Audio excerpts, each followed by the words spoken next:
उनके पास फंडिंग की कोई कमी नहीं थी। उनके पास जो प्रोडक्ट था वो काफी यूनिक था और उनके पास वो सारी रिक्वायरमेंट थी जिससे हम ये कह सकते हैं कि उनका जो लॉन्च है वो काफी परफेक्ट हुआ होगा। लेकिन लेडीज एंड जेंटलमैन, कहा जाता है जो दिखता है वो होता नहीं है और जो होता है वो दिखता नहीं है। इतना कुछ होने के बावजूद भी वो कंपनी काफी जटिल परिस्थितियों से गुजरी। आज इस एपिसोड में हम उस क्वालिटी के ऊपर बात करने वाले हैं जो किसी भी फाउंडर के पास होना बहुत जरूरी है और यही वो क्वालिटी है जो एक कंपनी को बनाती भी है और बंद भी करती है। आइए शुरू करते हैं आज का ये एपिसोड और जानते हैं वो क्वालिटी क्या है।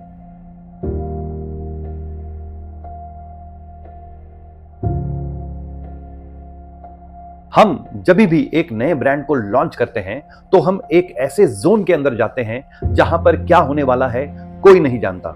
बहुत बार ऐसा देखा गया है कि जब भी कोई किसी विशेषज्ञ को हायर करता है तो उससे यह लगता है कि वो विशेषज्ञ उनको फ्यूचर के बारे बताएगा। लेडीज एंड जेंटलमैन, मैं यहां पर आपको कह देना चाहता हूं कि इस दुनिया में कोई ऐसा एक्सपर्ट, कोई ऐसा विशेषज्ञ इतना स्किल्ड नहीं है कि वो फ्यूचर की प्रेडिक्शन कर सके। एक विशेषज्ञ, एक एक्सपर्ट आपको अपने ज्ञान और अनुभव के द्वारा एक दिशा देता है और अगर आप ये दिशा को फॉलो करते हो तो आपको अपने लक्ष्य के प्रति पहुंचने में काफी मदद होती है। आपको ये बताने से पहले कि वो क्वालिटी और वो गुण क्या है, मैं आपके सामने दो एग्जाम्पल रखना चाहूंगा।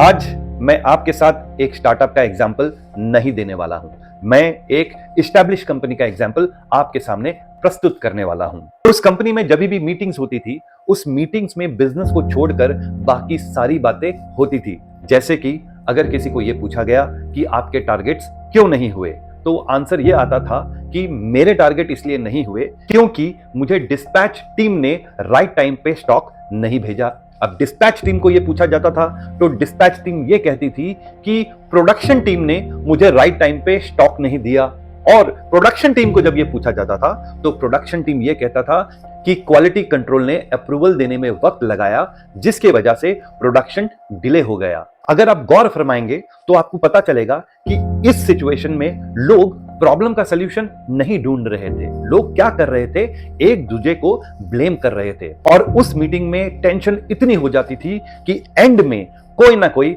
रिजाइन करता था। और मैं आपको यह कह देता हूं, जब ऐसा माहौल बनता है ना तो कंपनी सबसे ज्यादा स्ट्रगल करती है।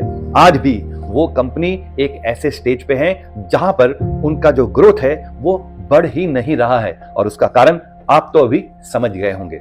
अब मैं आपको एक स्टार्टअप का एग्जांपल दूंगा। उस कंपनी ने जस्ट अभी कदम रखा ही था बिजनेस पर कि बिजनेस को छोड़कर वो इधर उधर की बातों में लग गए। बहुत वेल फंडेड कंपनी थी, बहुत अच्छा प्रोडक्ट था और उनकी इस्टेब्लिशमेंट तो वाह वाह थी। लेकिन जब मैनेजमेंट के ऊपर बात आई तब उस कंपनी में यह नोटिस किया गया कि जो कंपनी के फाउंडर्स थे वो बिजनेस को छोड़कर इधर उधर की बातों में उलझ गए। और तो और उस कंपनी के अंदर एम्प्लॉइज नहीं थे, जासूस थे और उनका काम क्या था कि इधर की बातें उधर करना। मतलब उसमें डिस्कशन ऐसा होता था कि कंपनी के फाउंडर पूछते थे अपने लोगों को, हमने सुना है आपने इनसे ये बात की थी, हमारे नजर में ये आया है कि आपने उस डिस्ट्रीब्यूटर को जाके हमारे कंपनी के बारे ये बताया। तो जब भी हम किसी भी कंपनी के अंदर इधर उधर की बातें करते हैं तो उसका जो ऑब्जेक्टिव है उसका चूकना बहुत स्वाभाविक है।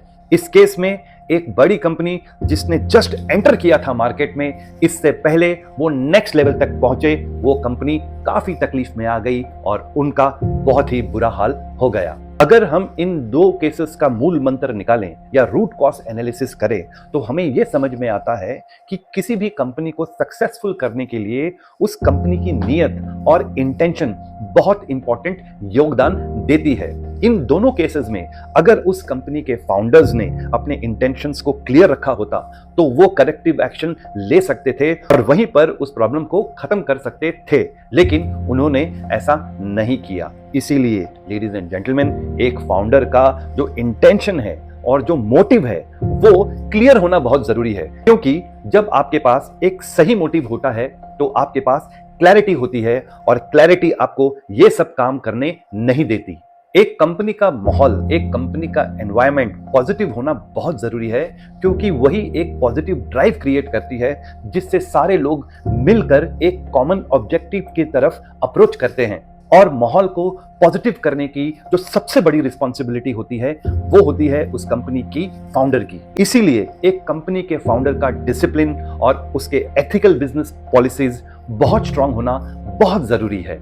एक बात जो प्रूवन है, जो सिद्ध है, वो ये है कि अगर आपको सक्सेसफुल होना है तो आपके पास लॉन्ग टर्म बिजनेस प्लान होना बहुत जरूरी है।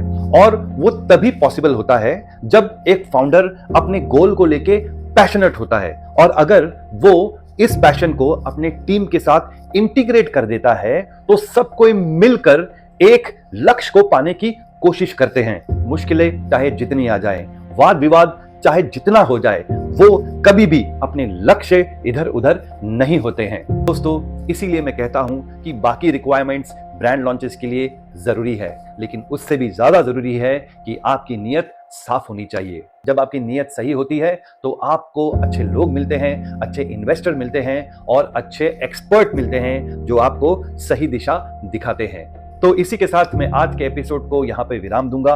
मैं आप लोगों का बहुत शुक्रगुजार हूं कि आपने ये 10 एपिसोड के सीरीज को बहुत ही सराहा है। इन 10 एपिसोड्स में मैंने आपको बताया है कि फाउंडर्स किन चुनौतियों का सामना करते हैं और उनका समाधान क्या है। मैं आपसे दरख्वास्त करूंगा कि अगर आपको ये सीरीज पसंद आई है तो आप अपने दोस्तों और अपने रिलेटिव्स को इसके बारे में बताएं, ताकि वो भी इसका लाभ उठा सके।